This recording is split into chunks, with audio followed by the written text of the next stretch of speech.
Hello again. Hey, Fire Agate Mark here. I've had some people asking about a tool setup for carving fire agate, so I wanted to give a quick rundown. This is what would be called a windowed stone. Someone took the agate and they tried to slice off the bottom or the top and just to see what the colors could be. Now, this isn't a terrible starting point because you can follow those contours down and you can get you can usually get those colors unless there's a break. This one has a split. I was looking through my rough and I saw this. I beg your pardon. I suspect this little beauty was done by a legend in the field, Wendell Thatcher. That's kind of a special one. That's why I'm not really doing anything with it. It was just something amazing wound up in there. Got lucky. Having good rough, that's really important. It's really key. I try to be able to supply some of that. Anyway, also what we need are a face mask. Get yourself at least an N95 mask or better. I like being able to carve with a respirator. It's a little bit easier to breathe and it's a little more efficient. You're also going to need magnifying visor. These things are great. I got both of these items at Harbor Freight. The double magnification, triple if you need, adjustable. It's got a little light on top. I don't really use that. I like to have a good light supply other than that. Harbor Freight sells these starter tools. These things are great. They're super coarse. You can use them to get down to the base of the stone. You get down to the agate. So you're going past the chalcedony layer. Allow me to demonstrate. You're also going to want a good set of bits to work with. These are all Varancor. Amazing tools. They're more expensive. This is more of a professional tool, but you want something that's fully sintered. So you want something where on the head of the tool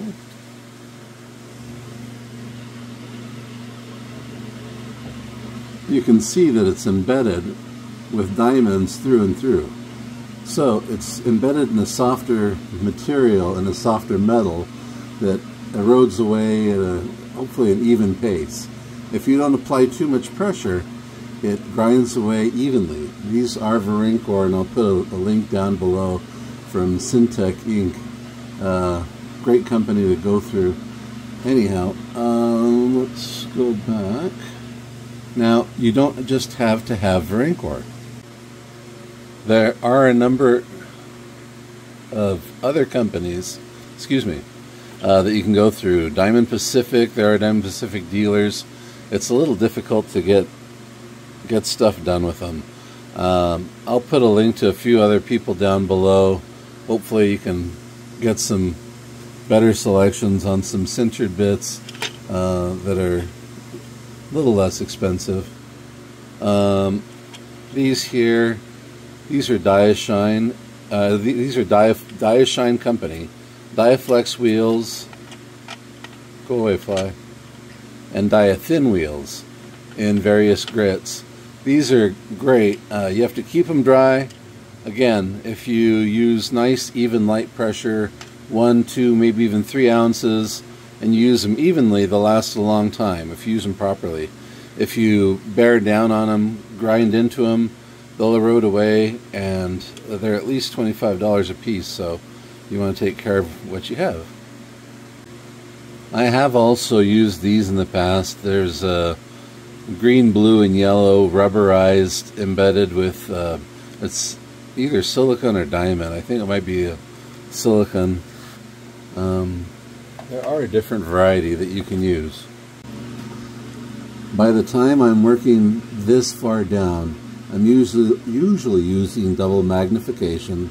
I'm making sure to use a respirator This here, it's attached to a vacuum in the shop that pulls the rock dust right out of there, along with the water, along with the other air purifier in the fan, and I still have to make sure to wear my respirator. I can't overemphasize the dangers of silicosis, so please be careful as you go. Let's see, so once you've ground down this far, a dop stick comes in handy. This is just a section of dowel that's been flattened, and you can adhere it with dop wax. That's kind of a long, lengthy process. It's a lot easier to adhere it with super glue and then just pop it off later. You can soak it in water, usually pop it off, use a razor to clean off the back. So at this point you'd want to have the back flattened out. You can use sandpaper or wheels or whatever you have, but just flatten a section to get that attached to the back. Alright, so when you have a uniform surface and you've gone down and sanded everything, make sure you keep it clean.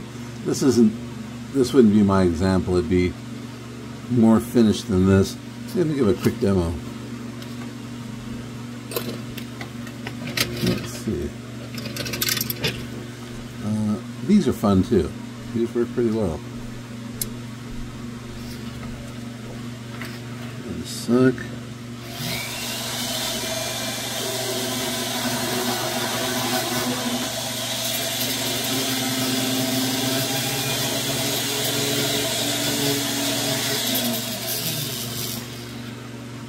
Alright, so that burnishes it, it gets it ready. I would have it sanded down further. I would even use sandpaper to get rid of any of the blemishes, to make sure that it's prepped. So you'd want to sand it down to at least 600 grit. You can do that with Nova points. You can do that with, let's see, sandpaper, the burnishing bits, whatever you use. But when you're ready to polish, one of the things that you're going to want to have are some felt burrs. This is a nice package because it comes with a variety of different tips, and you want to keep a separate tip for each grit of polish, for each type of polish. If you're using Diamond Pacific polish, 25,000 grit, make sure that that's the only thing that you use it for. One of the other things I like to use are soft, long hair horse. I'm sorry, usually it's horse or goat, but I like a softer hair, and generally longer than this. Alright, so you can get packages of these. This was also through Diashine. I'll put a link in the below. Variety of felt burrs. I like soft felt burrs. You don't want to apply too much pressure. These things are great. You want to have control of what you're doing.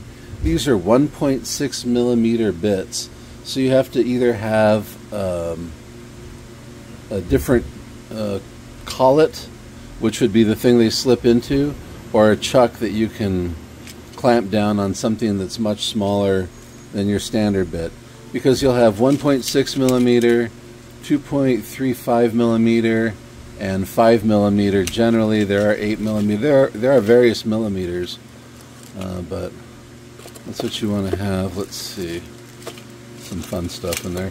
Oh, sponges. Sponges. This was like a 5-pack. These things are great, just for wiping everything down, because you have to clean off all the rock dust as you go. It's very wet work. Towels, lots of towels. You want to make sure you have those on hand. Where is it?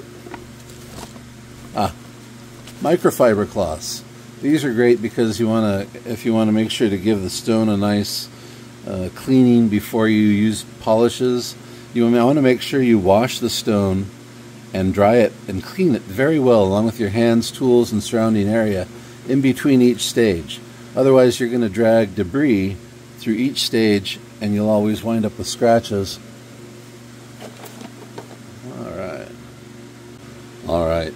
The As far as various types of handles, I like to have a variety on hand. This is a Fordham. It's a nice thinner grip. It's easy to choke up on. It's great for precision.